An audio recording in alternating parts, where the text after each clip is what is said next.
So do you sit down to meditate and find yourself falling asleep or drifting around in vagueness and feeling as though you're not getting anywhere? In this Brixton Buddhist Community live stream, I'm going to be helping you work with these habits and mental states in your meditation and hopefully help you have better, more enjoyable and more lively meditations. So a very warm welcome to you. My name is Viryanaga, so I'm an ordained member of the Viryanaga Buddhist order and also a teacher at the Brixton Buddhist Community. So if you've been enjoying this series of meditation videos and meditation live streams, do subscribe to our channel and hit the alert bell so you get notifications of what's coming up. So tonight we're continuing our series of looking at the hindrances to meditation, hindrances to concentration, and looking at the antidotes as well. So this is the fourth out of 5 videos, so check out the other videos if you haven't seen them yet. And tonight we'll be talking about habits, patterns, sleepiness, low energy states and so on. And I'll be introducing a way of working with that called Consider the Consequences. And as with all of our live streams, we're able to take questions. So if you, we've got a chat room box on our YouTube channel. So if you find a way over to that, you can drop us any questions that you have about either what I'm saying tonight or meditation. So we'll have an opportunity towards the end of the stream. So it'd be really good to hear from you a bit about what you think, really, what you think, where you are, how you're getting on, etc. Even if it's just to say hi. So do drop us in a couple of comments. So as always, we'll start with a very short meditation. So I'm just going to lead us in 5 minutes of breathing space meditation, just to help get you in the mood and help you settle down. So if you get yourself settled, just sit in a chair or cushions if you've got them, or on your sofa or whatever, just somewhere comfortable. And we'll just go through this. I'll lead us through this very, very simple meditation practice. So if you feel comfortable, just close your eyes. And we're going to start with the body. So we're trying to, in this meditation, we're just going to go from body, breath, and then we're going to turn outwards. So we're going to start with the body. So you can just get a sense of the body, get a sense of your whole body. You might just like to move your shoulders a little bit to get them settled. You might want to check that your spine is upright, that your head is balanced on the top of your head. You want your feet flat on the ground if you're sitting in a chair, and just with your hands on your knees or in your lap. And we're just wanting to get a sense of the sensations, or tune into the sensations of the body. So contact with the chair or the cushion or the floor. You might feel your hands resting on your lap. Get a sense of your body being upright. Perhaps you might notice areas of tension in the back or shoulders. So we're just trying to tune into those sensations. Just making sure you have a soft face, that your jaw is relaxed. And then part of the body experience is also how we feel, our emotional state or emotional weather.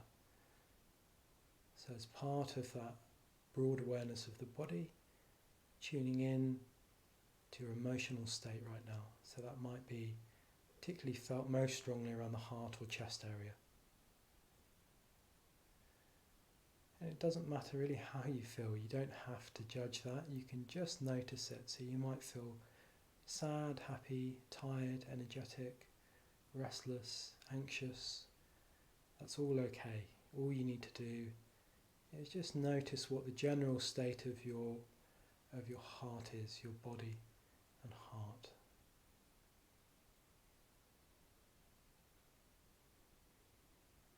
And then you can bring your awareness a bit more tightly onto the breath. So moving to the second part of this short meditation. And you're just going to feel the sensations of the breath as they enter and leave your body. So try to bring the breath right into your chest. Feel your diaphragm expanding, your chest expanding.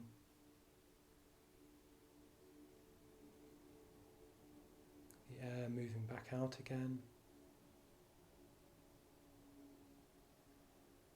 So So just trying to really stay with those sensations and just noticing if that changes how you feel slightly.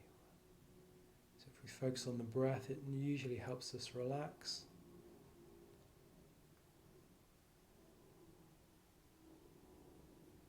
But just staying with that sense of the breath in the body.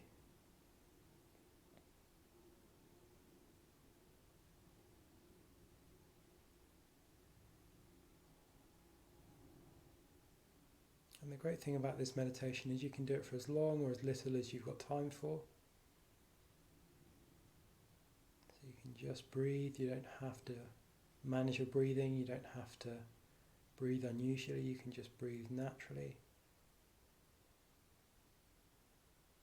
Just noticing, just observing, just feeling the air entering your body, becoming the breath, becoming part of you.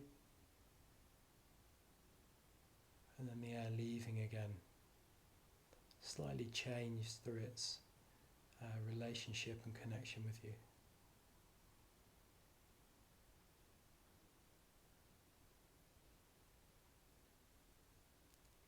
And then in the third part, the final part of this short meditation, you can just broaden your awareness out to everything outside of your body. So a sense of yourself in the room, opening yourself up to the sounds that you can hear. Maybe you can feel temperature, maybe you've got some sunlight on you, or maybe you're cold. Whatever's going on, just opening up your awareness to what's going on around you. Particularly the sensations or the thoughts of those. And then we can broaden that out even further by starting to imagine our location, the people around us. Maybe there's people that you share your house with or in the same block as you. So seeing if you can imagine those people. And if you like to, you can just sort of wish them well, whatever they're doing, whatever they're up to. And then you can broaden out further than that, seeing if you can let your imagination go and just seeing if you can make imaginative contact with other people that you know and don't know, wherever they are in the world. Hopefully giving us a sense of being part of something much bigger than just ourselves. And again, just if you can, wishing these people well.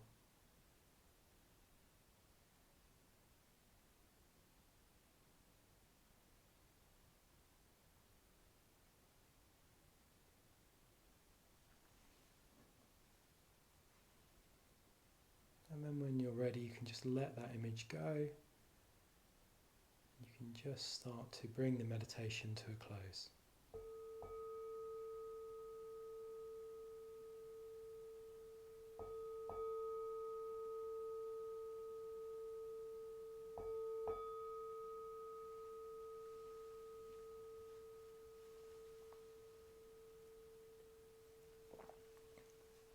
Good. So I find that exercise really useful. Just doesn't need to be more than a few minutes, but it's really helpful in just helping ground us, helping open us up to our own body sensations and that which is around us. So hopefully that was useful to you too. So now I'm going to talk a little bit. I'm going to talk a bit about this hindrance to meditation. So we've been exploring hindrances to meditative concentration over the last 4 weeks, and these are all things that get in the way of us basically getting settled and having a deeper meditation experience. And they're really common things. Pretty much all of our distractions fit into one of these categories. And so over the preceding weeks I've covered ill will, sense desire, restlessness and anxiety. And tonight I'm going to be talking about what's traditionally called sloth and torpor. So sloth and torpor is a bit of an old-fashioned way, isn't it, of describing it. But basically what it's getting at here is it's a kind of low energy state. So it's a state where we lack the kind of energy and engagement to sort of engage with our experience, to kind of it can be very powerful. Like the sensation can be very clear. It can be one of tiredness, but also kind of mental stagnation, sort of like wading through thick mud. You sort of don't feel like you can quite get anywhere. And there can be lots of different expressions of it. So I'm going to run through a few expressions of it, and then I'm going to talk about how we might work with those. So be curious to see if you find any of these familiar. So do drop us a comment if you do. The first one, and probably most obvious one, is one of physical tiredness. So you've probably all had that experience of sitting down to meditate, and we're just basically feeling really tired. So it's very funny, if you go on retreat, particularly on the first night where you do a meditation with everybody and they've all had a long journey, and you get people that meditate and they're just falling forward, just like, we call it like the nodders. So I've definitely been in that category many times.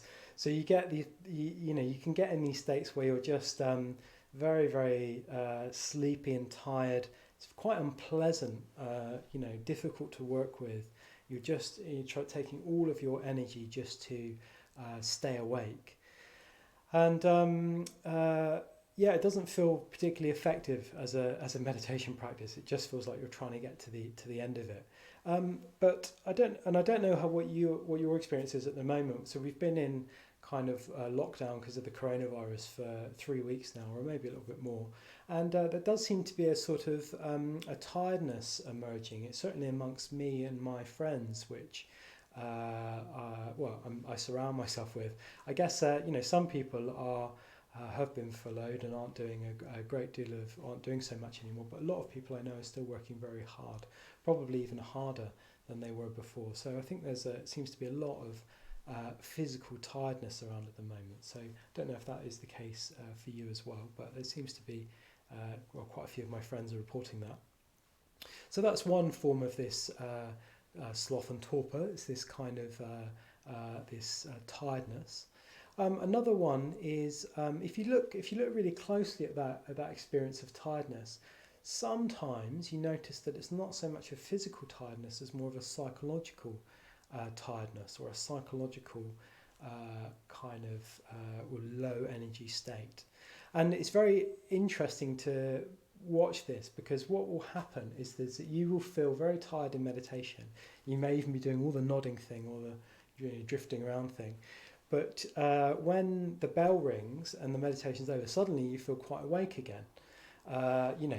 Suddenly all that tiredness, you're thinking that basically you just needed to go and sleep, and suddenly all that tiredness is gone. So I don't know if that is also familiar to you, but if it is, let's try and unpick what's going on there a little bit.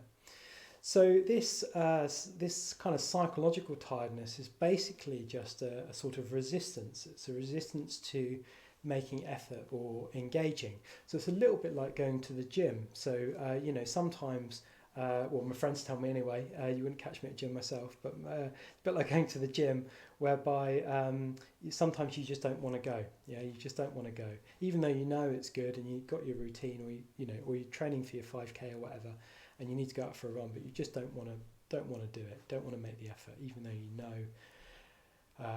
Even though you believe in it and want to make the benefits, want to get the benefits of it. So it's this psychological resistance, not wanting to make effort. And if you like, this is the real nature of this hindrance. So it's not particularly about tiredness. So even though it's called sloth and torpor, it's really about this resistance to change, resistance to efforts, making efforts. And our minds have a way of settling in habits and settling in grooves, and very, very familiar patterns. So all of us will have our own familiar patterns. They'll be slightly different for each of us, but they'll have our sort of go-tos, our go-to thoughts, our go-to emotional states, our go-to responses, and that would include meditations as well. So it's a bit like, I think Amalavajra used the metaphor of water running downhill a couple of weeks back in one of his streams, which I wanted to bring in again because I think it's very good. So the mind is, the flow of the mind is very similar to the flow of a river. sort of running down a mountain. And if water keeps running down the same path again and again, it wears away at the rock and creates a deep groove. So our minds do this. They have these habits, these patterns, these grooves that it just wants to keep on running down.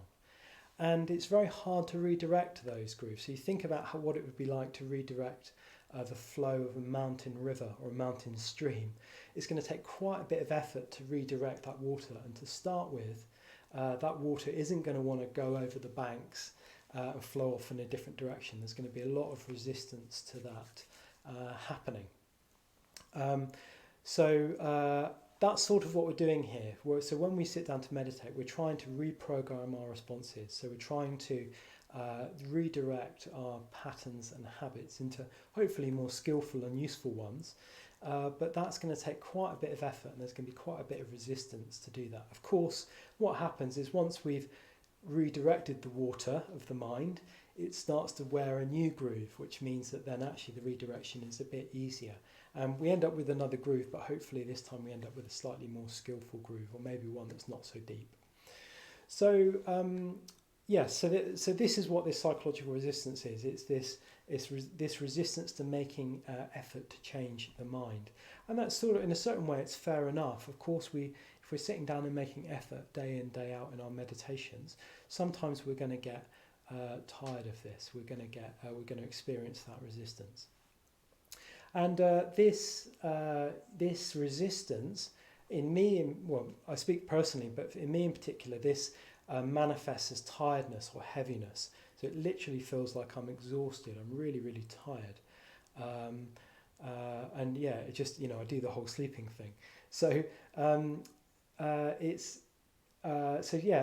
be interested to hear from you whether you have the same experience, but that seems to be fairly common.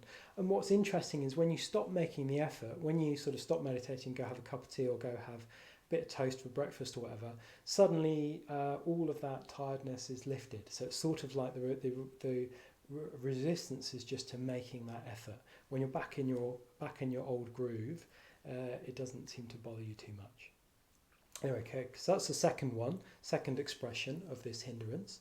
The third one I wanted to mention is a bit more subtle.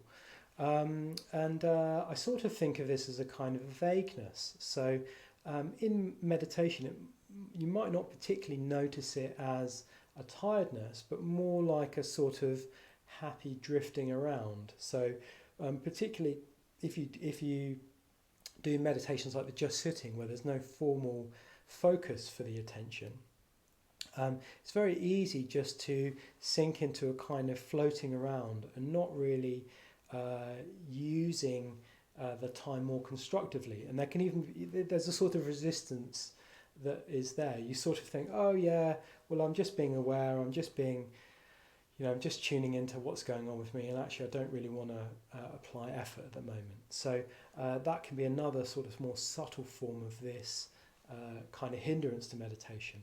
We don't want to apply the energy. It is definitely useful to be aware of what's going on, and I personally really value the just sitting practice, but it's just a sort of pitfall. It's just something to watch out for, that because it doesn't ask a lot of you, it's very easy for us not to make the most of it.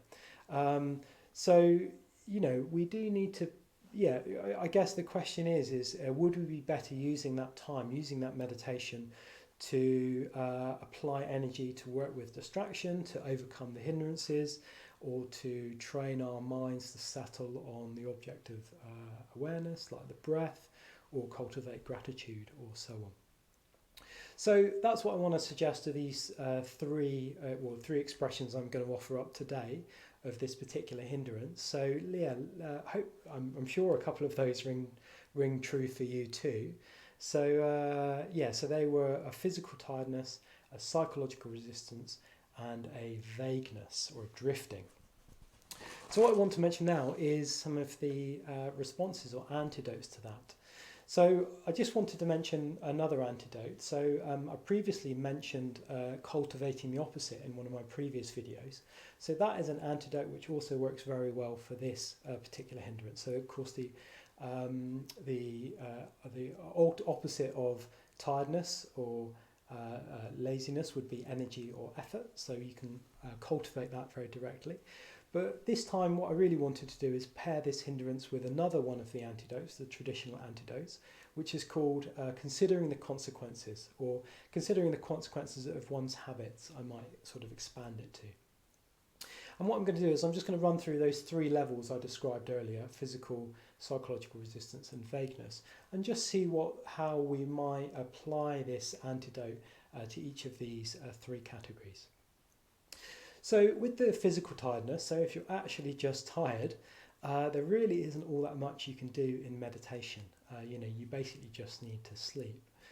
But what you can do here is it's very good to look back at what preceded that. So what you're experiencing in terms of this tiredness is the consequence, if you like. It's what we would call in Buddhism a karma vipaka, so a fruit of our action.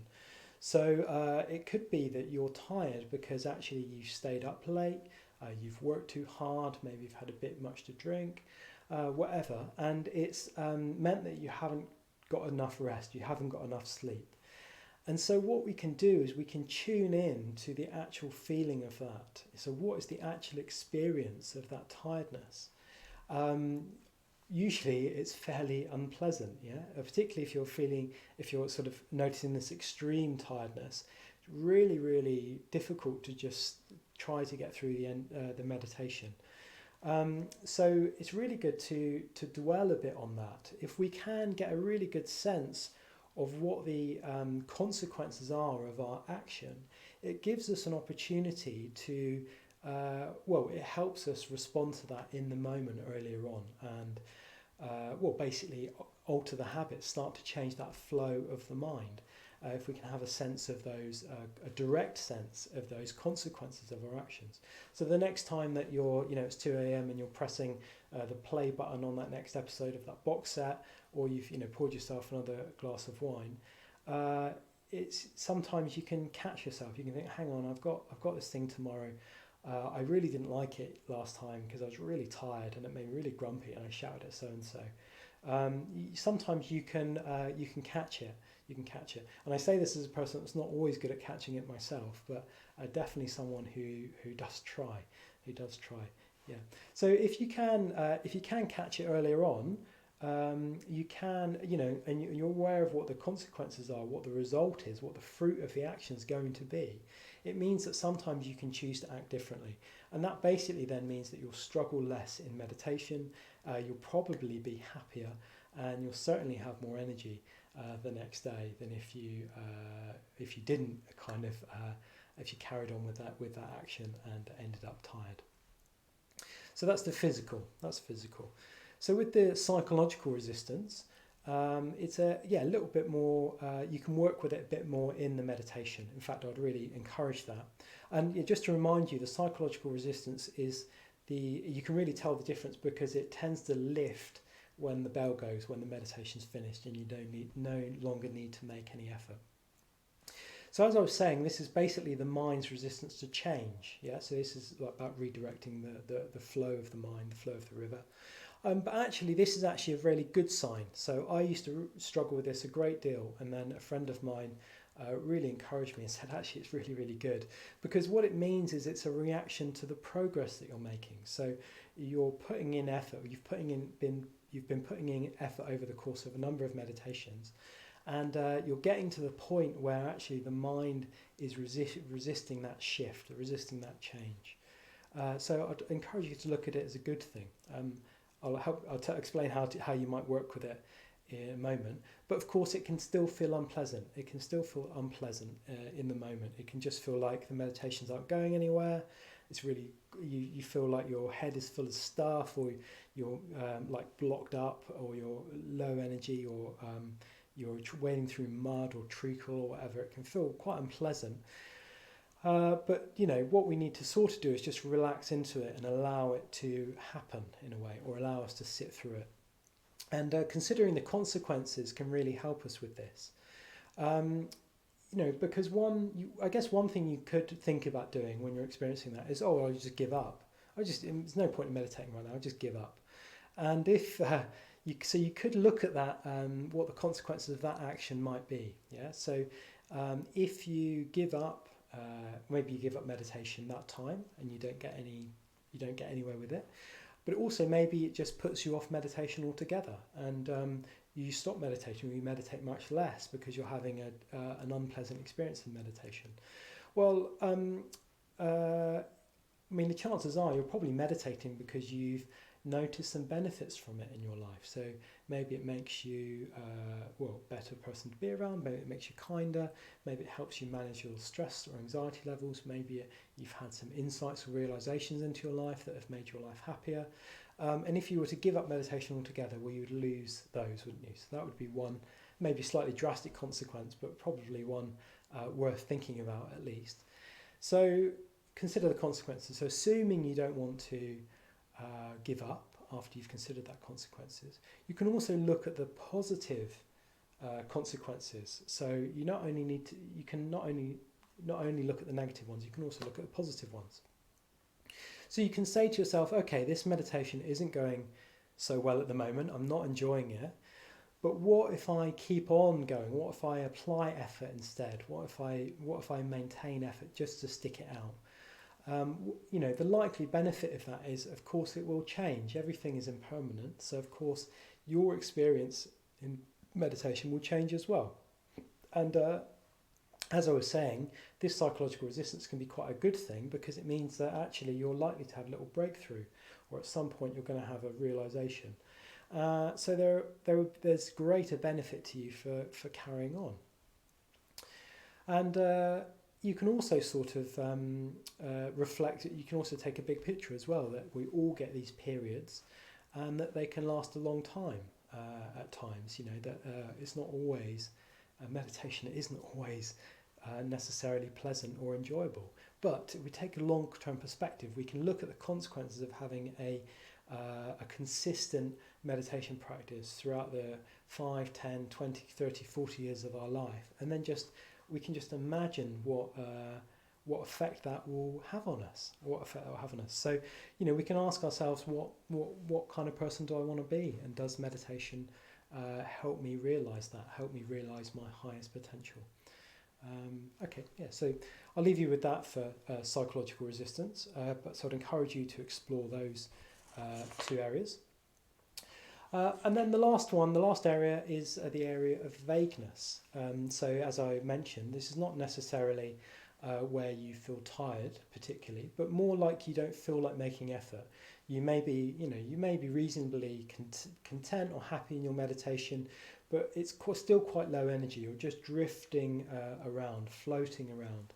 And as I said, got a bit of a pitfall of the just sitting meditation. Although it's valuable, it's very easy to slip into that sort of that drifting. So again, we can consider both positive and negative consequences of our actions here. So if we were to continue to not apply energy, and we just continue to allow ourselves to drift in every meditation that we do, every time we sit down, well, it's pretty easy to work out what's going to happen there, isn't it? We're basically not going to make any significant change in our meditation. It would be very good for maybe just calming down a bit or relaxing, but it's not actually going to substantially change our minds. And you might also want to consider what happens if you keep strengthening that habit. You keep strengthening that habit of not making very much effort in meditation. Probably, it's all these connotations of vagueness and fluffiness will probably just start to become more entrenched, and may not only drift out of they might drift off the cushion, as it were, and start to impact other areas of your life as well. So that might be one thing you might like to consider. And the other thing is just, do you want to waste these opportunities? It's quite hard, isn't it, to find time in your day to sit down to meditate sometimes, particularly if you've got a busy job. So 20 minutes, 30 minutes, 40 minutes, an hour, it's quite hard to find in a day. So that time is fairly precious. So how do you want to use that time? Do you want to use that just sitting there, drifting around, not particularly unpleasantly, but also not particularly effectively either? So maybe you want to think about those. For the positive, for the opposite, if you were to apply energy and engage with your experience, you could think about what the consequences of that might be as well. So, of course, Buddhist meditation isn't just about calming down or relaxing or whatever. It's definitely about basically achieving. Working with our minds, transforming our minds, realizing different perspectives, even getting insights into the nature of our own experience, the experience of others, and even a sense of reality itself. So there's a lot there, a lot of potential benefits there, and a lot of interesting meditation experiences waiting to happen if you are willing to apply a bit of energy. Making a bit of effort and use the time in meditation effectively. Of course, you have to respond to what's going on. You can't just push through without being aware of what's going on. But if you're applying energy to work skillfully in your meditations, then you will experience many, many benefits, and you will, I can pretty much guarantee, will be happier, more content, and feel more alive than if you didn't do that. So we could use the times in our meditation to do all sorts of things. One of them might be cultivate generosity. We could let go of grievances. We can forgive others for anything that they've done to us, or for our little frustrations or preferences. And we can also train our minds and train our attention. So there's plenty of things there that we could be doing rather than just floating around in a kind of semi-aware state with low energy. So they're the three levels that I'm going to suggest, the three expressions of these hindrance: physical, psychological resistance and vagueness, and also the positive and negative consequences that we can consider that might help us basically take a different response. So all of this is about changing our response to what's going on around us. So if we're stuck in that low energy state, how do we galvanize enough resolve, galvanize enough energy to act differently? So let us know in the comments if you recognize any of those three levels, or if you have used that considering the consequences kind of antidote before, and how effective that's been for you, or indeed if you have any other questions you'd like to ask. So what I thought I'd do now is I'd lead us in a bit of a meditative exploration of this hindrance and these antidotes. So why don't we get ourselves set up for meditation again. So this will just be a sort of 15-minute meditation, a 15-minute exercise. So you can get yourself comfortable again, and the same sort of posture that you had before, with your feet on the floor if you're sitting in a chair, your back and spine upright, your head on the top of your, balance on the top of your spine, shoulders relaxed, arms in your lap. And we're just going to tune back into the sense of the body. So if you'd like to, you can close your eyes. And that body awareness, that sense of the body we started to get closer to in the first meditation, we can just touch back into again. So a sense of your whole body.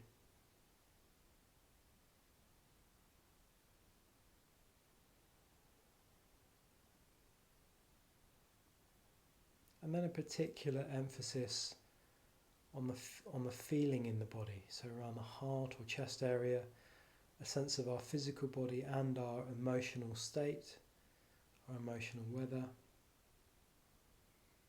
And throughout this meditation, we're just going to be working with that. So you can use the breath a little if you want, but mainly we're going to be focused on the sense of the body. And I use that idea of the sense very broadly. So it's whatever sensations or experience you notice in your body. So I'm just going to give you maybe half a minute just to tune in. You might like to explore some of the sensations, or bringing your awareness to rest on them.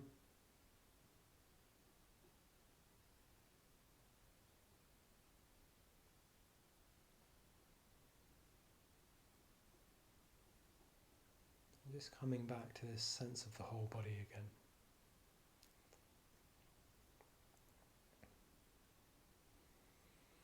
Okay, and what I'd like you to do for the first part of this exercise is just to see if you can tune into any sense of tiredness you feel in your body, or a sense of weariness, a sense of heaviness. So you might actually feel quite tired, and that might be quite easy. If you do feel tired, try not to fall asleep, but if you might just be able to tune in. If you're not feeling very tired, then just look a bit more closely. You'll probably find somewhere there's an element of weariness, or an element of tiredness, a wanting to rest a little, even if it's quite subtle. So just seeing if you can tune into that.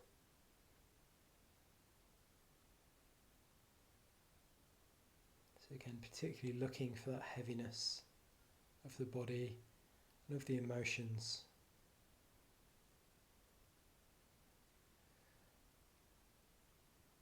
Okay, and we're just trying to get a sense of how that feels. So it might feel unpleasant. There might be what we call dukkha associated with it, a sort of unsatisfactoriness, even a suffering in very severe cases. But even if you don't notice that, you might feel happy enough and tired, but there might just be a sense of weariness there. So just see what that feels like for you.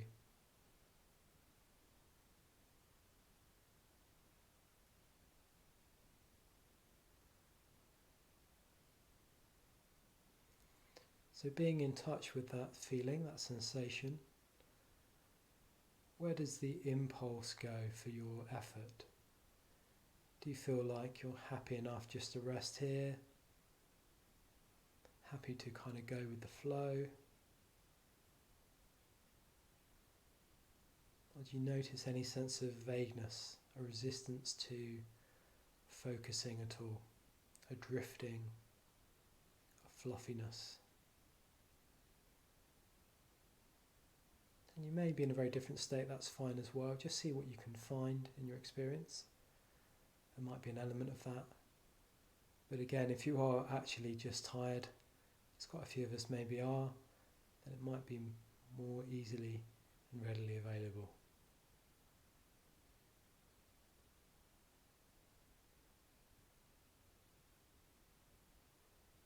So is there a resistance there to making any effort? Even a resistance to listening to the instructions that I'm giving. And don't get trapped in thoughts here, don't go off into judgments or questions and answers, but just try to get a physical sense of what that resistance feels like. So as I mentioned, it can often feel like a heaviness or being stuck in some deep mud.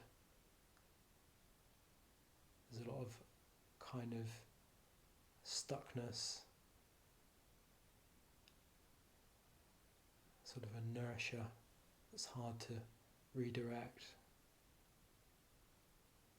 So just see if for you there's any of that in your current experience, even if it's just a small part.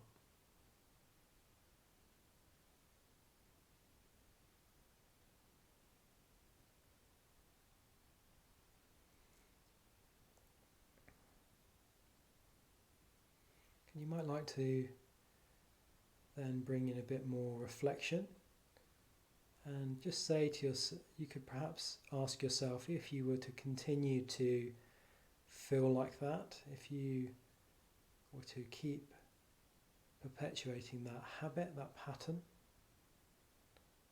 what might that look like? What effect might that have?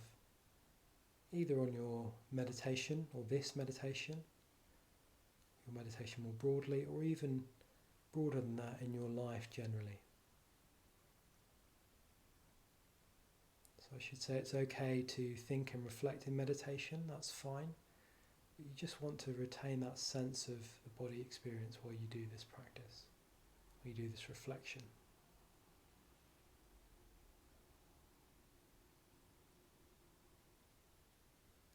where might that habit or pattern go if we keep on feeding it, if we keep on letting it develop? Can you imagine what the consequences might be like?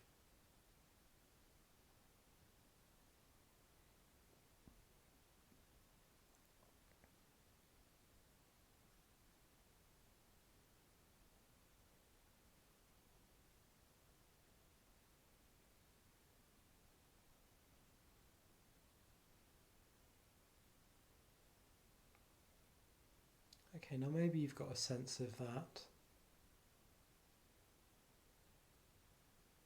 I mean, clearly we want to bring energy to our meditation practices. We want to bring effort. So we can also reflect on what we might do if we were to bring that energy or effort to bear. We could even reflect on cultivating specific things might do for us. So for instance, if you were to apply energy and effort to cultivate gratitude in your experience, in your meditation practices, what might that do? What might the consequences of that do? So you might like to try to do that. You might like to bring somebody to mind that you feel grateful for, or bring to mind something else you're grateful for, just to get a sense of what that feels like.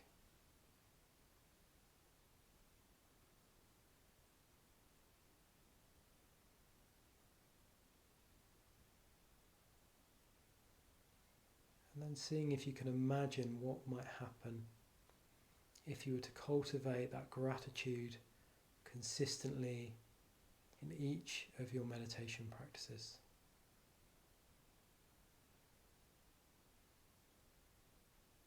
How might that feel in your body, in your sensations, in your emotions? But also, what effects might that have in your life? How might that affect you? How might that affect the people around you? How might that affect society? So just seeing if you can get a handle on that. You don't need to worry too much about the details. We're just trying to embark on an imaginative, reflective exercise. So just trying to get the best sense you can of that.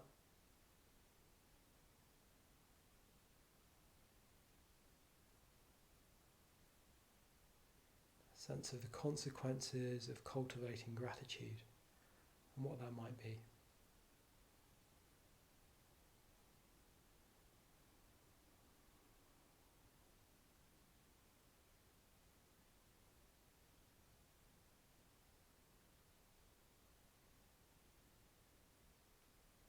Okay, and then we could turn our attention to another action in meditation. So for instance, if we were to apply energy and effort to let go of grievances, let go of irritations, frustrations and preferences in our meditations.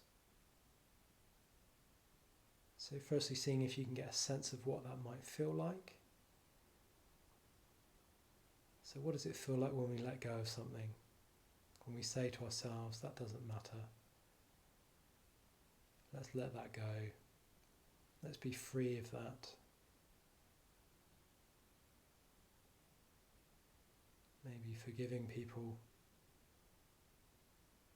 What does that feel like? Seeing if you can get a sense of that in the body. Commonly that's a lightness or a sense of freedom, a sense of being unburdened.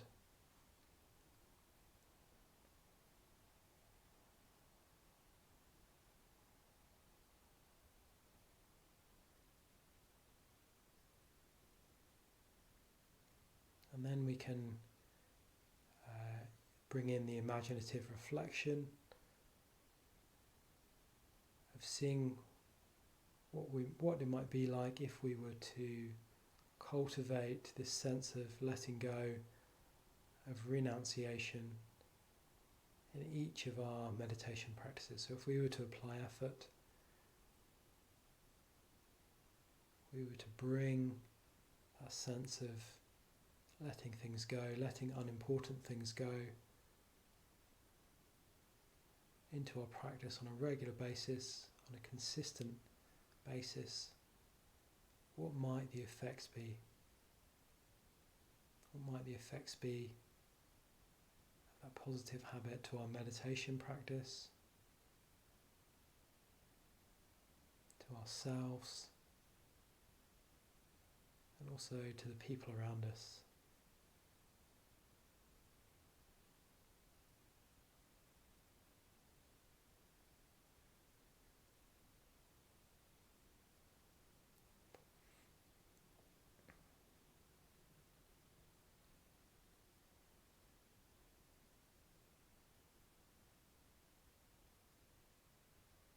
Okay, let's do one more. So how about working with the hindrances in meditation? So these hindrances that we've been talking about these last 4 weeks. So if we were to apply our energies to work against them effectively, to overcome them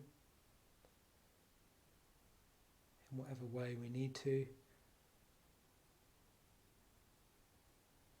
consistently in our meditations, using different methods and antidotes as we need,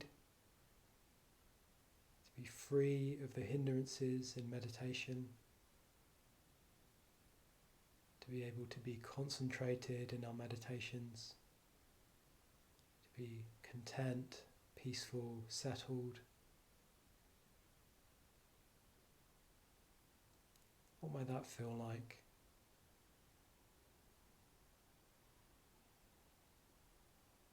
Seeing if you can imagine that, if you can get a sense of that.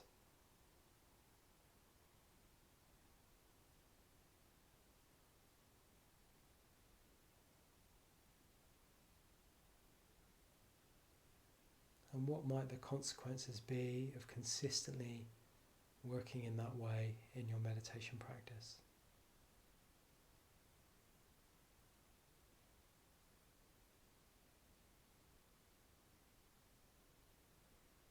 Working against the hindrances to allow us to become concentrated and focused in meditation.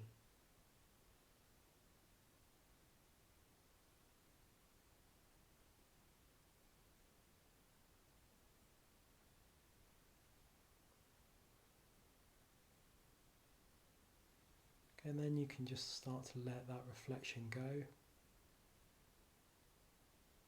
Just particularly coming back into the groundedness of the body, sense of the body. And maybe just before we bring this meditation to a close, you can just maybe take note of how you feel right now, particularly how your energy is, whether you feel a bit more lifted and awake, a bit less, if you were feeling tired, a bit less stuck in that sense of fatigue or weariness.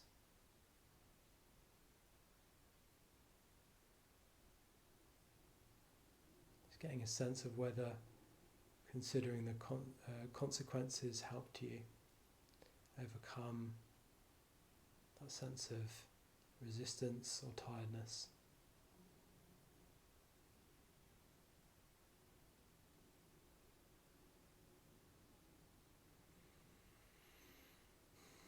Okay, and then when you're ready, you can just start to bring the meditation to a close.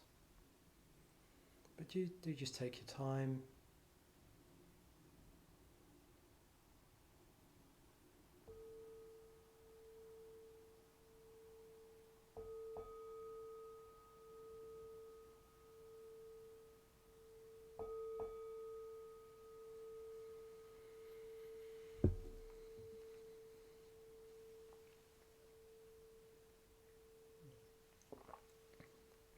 Good. So hopefully that gives you a sense of how you might actually work with this hindrance and this antidote in meditation practice. So it's quite an active one using reflection, but I found it to be quite helpful, quite valuable at times, and it does also work for other hindrances as well. But give it a try. Give it a try.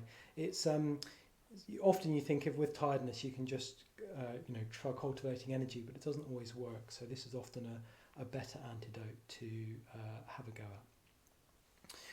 Okay, so in a moment we're going to go over to the chat room and get questions. But what I wanted to do first is, ask you for money, actually. Ask you for money.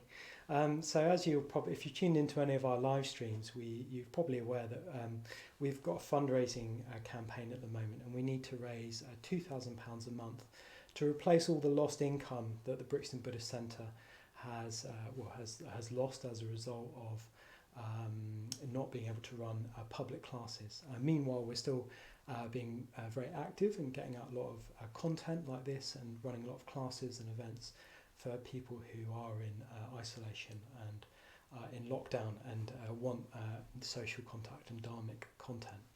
So we need to raise £2,000 a month, and we've got a little. We've created a little thing called which I'm calling a dharmometer. So I'll bring it up here. We've got a little by the magic of the internet. Ta-da! So we need to raise about £2,000, and thankfully we've had some really generous people currently have raised, given us, I think we're up to £776 so far for this month. We need to raise £2,000 every month to cover our basic ongoing costs.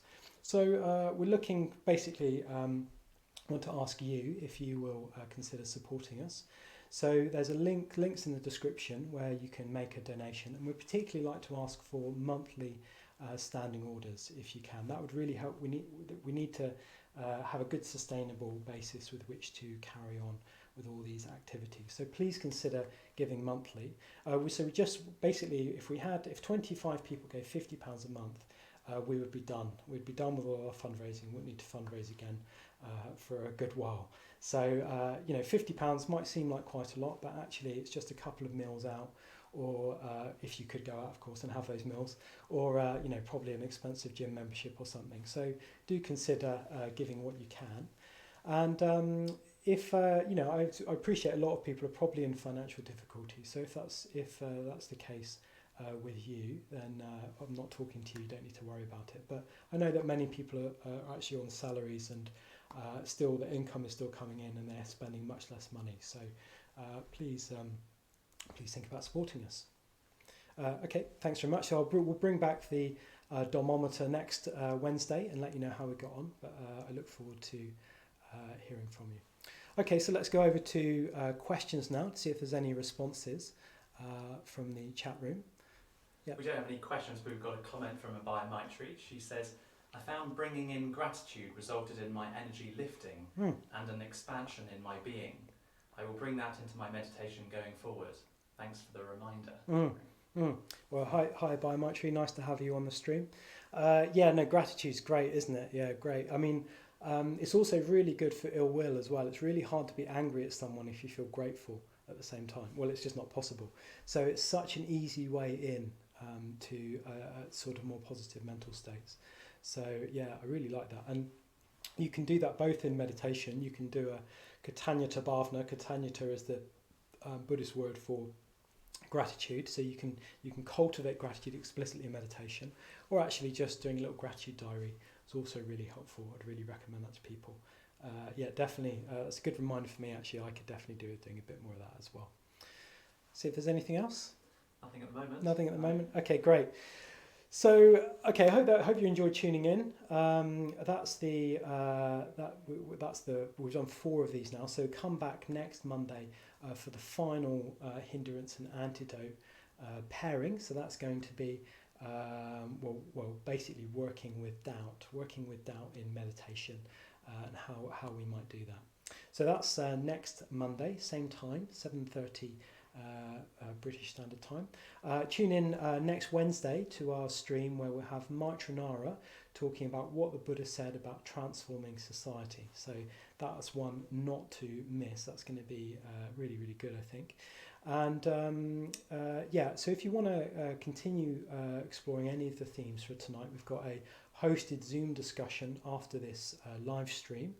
So that's going to be at 8:45, so you can go get yourself a cup of tea and you can join that discussion. That's going to be hosted tonight by Andy and Adam. So that's it for me. Really thank you for tuning in. Do check out our other live streams. Do think about leaving us a donation, and do subscribe to the channel. Okay, take care of yourself. Good night.